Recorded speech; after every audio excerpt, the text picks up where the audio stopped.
Oke, selamat datang semuanya. Assalamualaikum warahmatullahi wabarakatuh.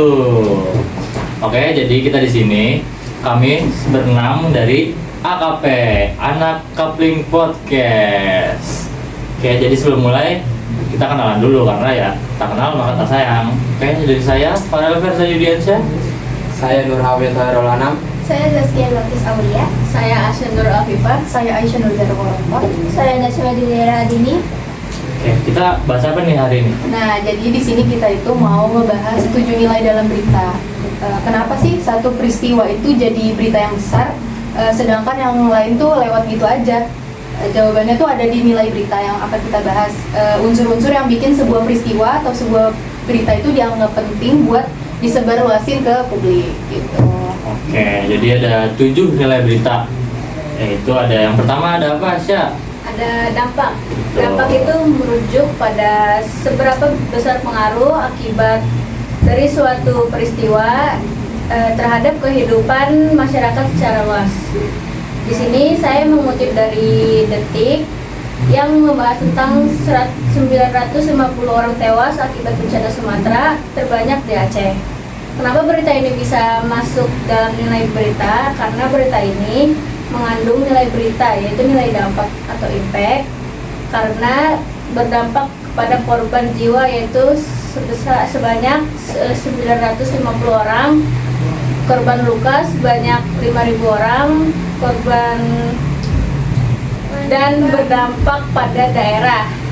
Ada 52 kabupaten atau kota, pengungsi sebanyak kurang lebih 805 dan berdampak pada daerah. Ada 52 kabupaten atau kota, pengungsi sebanyak 850.000 orang dan kerusakan rumah sebanyak 150.000 unit. Oh, emang benar-benar berdampak banget ya, sesuai dengan nilainya itu berdampak. Lalu yang kedua itu ada apa, Pis? Kasih tahu. Yang kedua itu ada proximity atau kedekatan. Nah, ini tuh merujuk pada kedekatan suatu peristiwa atau informasi dengan halayak yang dituju oleh media. Semakin dekat peristiwa tersebut ke pembaca atau pendengar, maka nilai beritanya juga semakin tinggi. Nah, kedekatan ini juga bukan hanya terbatas pada jarak fisik, tapi juga ada kedekatan geografis atau lokasi. Lalu kedua juga ada psikologis atau kultural dan kedekatan ideologis. Nah, contoh berita yang saya angkat itu salah satunya adalah BEM-PNJ yang dikukuhkan sementara karena tidak ada yang mendaftar calon ketua. Nah, kemarin BEM baru saja membuka pemira atau pemilihan raya, tapi dari 7 jurusan yang ada di PNJ itu tidak ada yang mendaftarkan atau kandidatnya juga nggak ada. Nah, berita ini saya ambil dari tempo.co dan Gema. Oke. Berarti peristiwanya dekat banget sama kita. Iya. Benar-benar wilayah kita. Ada satu lingkup. Betul banget. Makanya bisa masuk apa tadi? Proximity. Oke, lalu yang ketiga ada apa? Lanjutkan. Yang ketiga ada ketokohan atau prominence. Salah satu nilai berita yang berarti tingkat kepentingan seseorang atau suatu tokoh itu sangat penting. Semakin terkenal dan semakin pentingnya seseorang itu akan semakin berpengaruh terhadap peristiwa yang terlibat dan layak diberitakan. Misalkan Presiden Prabowo gelar ratas di akhir pekan, fokus percepatan pemulihan bencana Sumatera.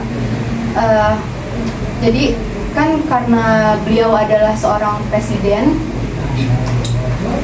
jadi kita harus lebih melek kepada isi berita ini karena tokoh utama ini kan dikenal publik. Artinya ya bukan orang biasa. Tindakan yang beliau lakukan ini bukan hal sepele. Misalkan rapat terbatas untuk menangani bencana tersebut yang mempengaruhi kehidupan banyak warga. Hal ini membuat tokoh ini atau kebijakan tokoh yang dilakukan ini, yaitu Presiden Prabowo, maka menjadi penting. Tuh, bagi Pak Prabowo kan presiden kita, jadi kayak benar-benar tokoh yang sangat-sangat besar banget. Iya. Oke, selanjutnya ada apa tuh? Oke, selanjutnya sini ada keunikan. Keunikan itu satu nilai berita yang menekankan bahwa suatu peristiwa layak dianggap diberitakan jika memiliki hal yang tidak biasa, langka, atau yang jarang terjadi. Nah, di sini saya mengutip dari Detik, yaitu Sungai Ombilin di Sumatera Utara mengalami sebuah fenomena alam yang sangat mengejutkan, yaitu berubah menjadi, awalnya kan sungai harusnya itu kayak apa ya, kecoklatan atau gimana gitu ya, pokoknya tidak jernih. Nah, sedangkan di Sungai Ombilin ini berubah menjadi sungai yang jernih, airnya biru atau hijau seperti sungai yang berada di Swiss. Nah, fenomena alam ini terjadi karena katanya sih ada batuan kapur gitu yang melewati sungai ini. Oke, unik banget sih. Kayak kapan lagi sungai sendiri itu di Indonesia? Ya. Tapi terjadi setelah bencana. Nah, oke, yang selanjutnya itu ada apa tuh yang kelima? Yang kelima itu adalah konflik. Nah, konflik itu adalah konteks atau perjuangan tantangan yang dihadapi perkotaan, bukan manusia. Dan berita yang saya ambil itu dari detik.com, itu adalah mencekam bentrokan warga dipicu tawuran siswa di Bima.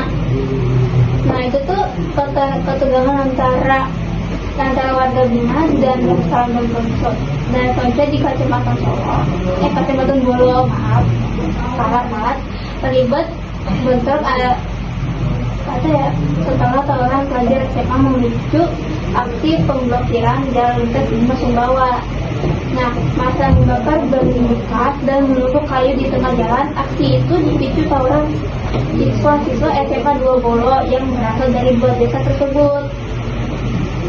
Nah, dari tugas yang saya tangkap. Oke, kita lanjut. Oke, next langsung ada human interest. Jadi sebelum mulai itu, human interest itu dikategoriin ke nilai berita. Kayak nggak semua orang bisa baca ini. Kayak mungkin contoh human interest tuh kayak musik, film, bola, artis, masak. Jadi kayak udah terkategoriin sendiri tergantung kesukaan dari individu itu sendiri. Jadi contoh berita human interest yang saya ambil itu ada dari pesepak bola Lionel Messi. Nah, beliau baru saja mendapatkan trofi yang dari Liga Amerika, dan itu menobatkan dia menjadi pemain dengan trofi terbanyak, yaitu 48 trofi. Selanjutnya itu yang ketujuh, yang terakhir nilai berita itu ada pembaharuan. Oke, jadi di pembaharuan ini saya mengambil pembaharuan itu kayak contohnya tuh berita yang sebelumnya udah ada nih, tapi ini update-annya. Contohnya tuh kayak akhir-akhir ini kan ada berita Sumatera nih, kayak benar-benar kita tuh menunggu update-nya gimana. Jadi yang saya temukan itu, yang menurut nilai pembaharuan itu ada dari detik.com. Jadi dia mengutip itu dari update BNPB. Korban meninggal banjir Sumatera itu 921 orang dan juga hilang 392 orang. Jadi itu nilai berita yang sudah kita cari dari 7 nilai berita tersebut.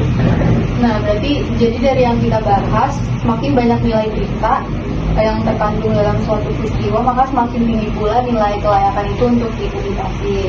Harapannya kalian itu sebagai pembaca atau penonton bisa lebih kritis dalam menyikapi berita dan memahami kenapa sebuah peristiwa itu bisa dijadikan berita yang aktual dan disebarkan di media.